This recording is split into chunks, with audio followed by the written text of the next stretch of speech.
রাজবংশী সাহিত্য চর্চাকে নতুন করে সমৃদ্ধ করল কৃষক পরিবারের সদস্য এবং পেশায় কৃষক গণেশ চন্দ্র রায়। তার লেখা বই হেয়তি ঋণের জেলা গ্রন্থ প্রকাশের মাধ্যমে জলপাইগুড়ি নাট্য চর্চা কেন্দ্র, জলপাইগুড়ি স্টুডেন্ট হেলথ হোমের যৌথ উদ্যোগে আয়োজিত বইমেলা প্রাঙ্গণে পুলি প্রকাশনী সংস্থার স্টলে বিশিষ্ট সাহিত্যিকদের উপস্থিতিতে গণেশ চন্দ্র রায় তার বই প্রকাশ করেন।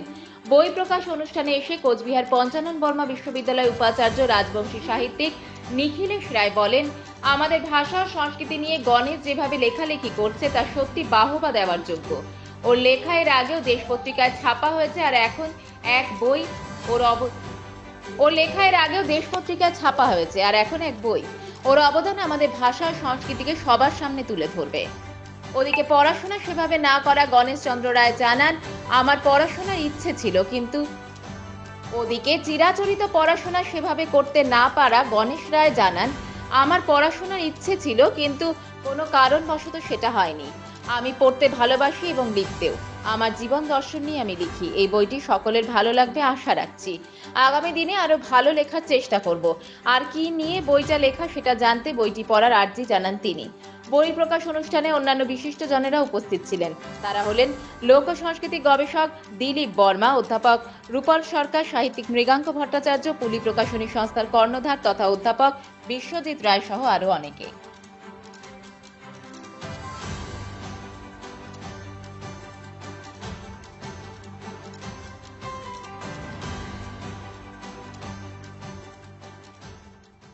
আমি তো পুলি প্রকাশনী থেকে যখন এই বইটা আজকে এখানে প্রকাশিত হবে এটা আমি জানতে পারলাম, আমি ওকে বলেছি যে আমি যাব ওই বইমেলায়, গণেশবাবুর পাশে বই প্রকাশের সময় আমি দাঁড়াবো, কারণ ওর লেখা আমার পত্রিকাতে আমি ছেপেছি এবং অন্য নানা পত্রপত্রিকায় দেখেছি। আমার মনে হয়েছে একেবারে পাকা হাতের একজন যেন তৈরি হওয়া লেখক তিনি লিখছেন, কিন্তু আমি জানতে পেরেছি যে গণেশবাবু সেরকম করে তৈরি হওয়া লেখক নন, অথচ এমন তার হাত থেকে এমন লেখা পাওয়া যাচ্ছে। আমার একটু বিস্ময় জাগে তার সম্পর্কে, এবং সেই জন্যই আমি তার পাশে এসে দাঁড়িয়েছি।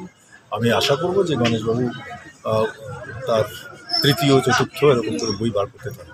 দেশ পত্রিকায় যখন লেখা বেরোতো তখন চিনবার সাধারণত কোনো প্রশ্ন থাকে না, ওখানে লেখকের ঠিকানা থাকে না, তার সম্পর্কে কোনো পরিচয় থাকে না কবিতা যখন বেরোয়, ফলে যে কোনো একজন গণেশচন্দ্র রায় এরকমভাবেই লেখা করতেন। তিনি যে সেই গণেশচন্দ্র রায় তার পাশের বাড়ির কেউ দেশ পত্রিকার পাঠকও হয়তো সেটা জানতেন না। এখন আমরা রাজবংশী ভাষায় উনি লিখতে এসেছেন, রাজবংশী ভাষায় অনেক লিখেছেন এবং আরও লিখছেন, বই বেরোচ্ছে। আমরা আশা করব যে তার মাতৃভাষাতেই তিনি তার কলমটা জারি রাখুক এবং তার কাছ থেকে আমরা গল্পের সঙ্গে সঙ্গে উপন্যাস বা আরও বড় রকমের কোনো লেখা তার কাছে প্রত্যাশা করি। আপনার নাম গণেশ চন্দ্র রায়। আপনি কবে থেকে লেখালেখি করছেন? ধরি নাও 20 বছর ধরে। আপনি শুনলাম পড়াশোনায় সেই রকম না হয়ে আপনি লেখালেখিটা করছেন, কিভাবে এই লেখালেখিটা করতে পারছেন? এটা হয়তো আমার মানে লেখাপড়া করা না পারার একটা ধারণা থেকেই লেখালেখি জগতে আসা। এত ভাষা দিয়ে কিভাবে লেখেন আপনি? কোথায় সময় কি করেন? আমি কৃষিকাজ করি, রাত্রেবেলায় যে কি সময় পাই তখনই লিখি। কার থেকে এত এই ইন্সপিরেশনটা কার থেকে পেয়েছেন? দেখুন, এটা নিজে থেকে আসে আর কি। আমি গ্রামে থাকি,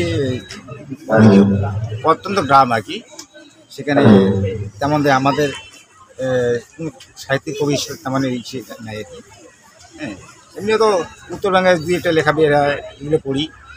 হ্যাঁ, হয়তো লেখাপড়া করার যে একটা তাড়না ছিল আর কি ছোটোবেলায়, সেটা করতে না পারার এই লেখালেখি জগতে আসা আর কি। দুটো।